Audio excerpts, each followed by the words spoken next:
দিব্যেন্দু কোথায়?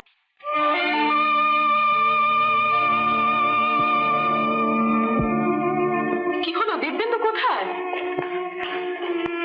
এই দেখো, কথা বলে না। দিব্যেন্দু কোথায়? সমস্ত মাইথন তাকে তন্ন তন্ন করে খুঁজল, কোথাও পাওয়া গেল না।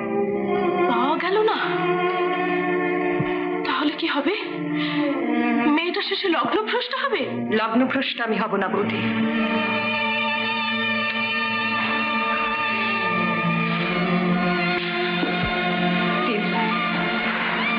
আমার শাখা সিঁদুর। সে কি করছো বিপাশা?